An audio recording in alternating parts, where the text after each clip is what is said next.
মহিলাদের কাজা রোজার আগে শাওয়ালের 6 রোজা রাখা যাবে কিনা? মহিলারা তাদের মাসিকের কারণে যে ভাঙতি রোজা হয় শাওয়াল মাসে, তারা কি সে ভাঙতি রোজাগুলো কাজা রোজাগুলো আগে রাখবেন নাকি শাওয়ালের 6 রোজা আগে রাখবেন? এটা একটা কমন প্রশ্ন। এই প্রশ্নের উত্তরে আমরা বলতে চাই, অনেক উলামায়ে কেরাম বলেছেন যে যেহেতু নবী করিম সাল্লাল্লাহু আলাইহি সাল্লাম শাওয়ালের 6 রোজার ফজিলত পাওয়ার জন্য রমজানের রোজা রাখাটাকে শর্ত দিয়েছেন এবং বলেছেন মান সামা রমাদান সুম্মা আতবাআহু সিত্তাম মিন শাওয়াল, যে ব্যক্তি রমজানের রোজা রাখলো এরপরে শাওয়ালে 6টা রোজা রাখলো, কানা কাসিয়ামিদ দাহার, সে সারা বছর রোজা রাখার সওয়াব পাবে। কিভাবে এই রোজা রাখার সওয়াব হয়? অনেক উলামায়ে কেরাম, অনেক বিশ্লেষকরা বলেছেন আল্লাহ তাআলা প্রতিটা আমলের বিনিময়ে কমপক্ষে 10 গুণ বাড়ান, কোন কোন ক্ষেত্রে আরো অনেক গুণ বাড়ান, দানের ক্ষেত্রে আরো কয়েকশো গুণ পর্যন্ত আল্লাহ বাড়ায় দেন।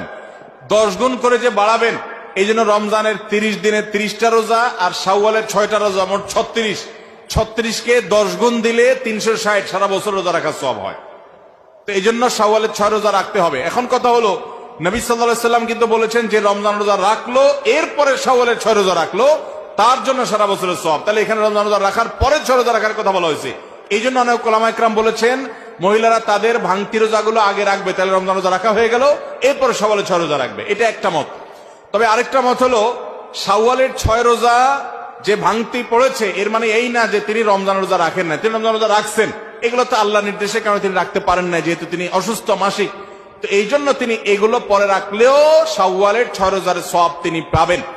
কারণ শাওয়ালের 6 রোজা তো শাওয়াল মাসে না রাখলে আর হবে না, পরে রাখলে আর হবে না, কিন্তু এই কাজাগুলো তো পরে রাখলেও আদায় হবে। তো উত্তম হলো কাজা আগে করে যদি শাওয়ালের 6 রোজা রাখতে পারেন সবচেয়ে উত্তম, না পারলে অন্তত শাওয়ালের গো আগে রেখে কাজাগুলা পরে রাখলেও আশা করতে পারেন আল্লাহ তাআলা শাওয়ালের 6 রোজার ফজিলত দিবেন। রমজানে মা বোনদের জন্য স্পেশাল কোন আমল আছে কিনা জানালে উপকৃত হতাম। মা বোনরা রমজানে বিশেষ কোন আমল যেটা পুরুষদের জন্য প্রযোজ্য না তারা করতে পারেন কিনা? এর উত্তর হলো, মা বোনরা তারা ইফতার তৈরি করেন, সাহরি তৈরি করেন, বেশিরভাগ ফ্যামিলিতে তারাই করেন। অতএব তারা এই কাজগুলোর ফাঁকে ফাঁকে ইবাদত বন্দেগী করবেন এবং সেই সাথে রোজাদারের খেদমতের নিয়তে তারা যদি করেন যে রোজাদারকে ইফতার করালে ইফতার করানোর সওয়াব পাওয়া যায়, আমি তাদের ইফতারের ব্যবস্থা করছি, আয়োজন করছি, অতএব আল্লাহ আমাকে যেন আজর দান করেন, সওয়াব দান করেন। রোজাদারের খেদমতের নিয়ত যখন করবেন তারা আল্লাহর কাছে এটার জন্য এক্সট্রা বেনিফিট এবং সওয়াব লাভ করবেন। সেই সাথে তাদের বাসার পুরুষদেরকে মসজিদে পাঠিয়ে দিবেন জামাতের সাথে নামাজ পড়ার জন্য, উদ্বুদ্ধ করবেন, বাচ্চাদেরকে নিজেদেরকে কোরআন তেলাওয়াতের মধ্যে রাখবেন। এই কাজগুলো ঘরোয়া ভাবে তারা করবেন।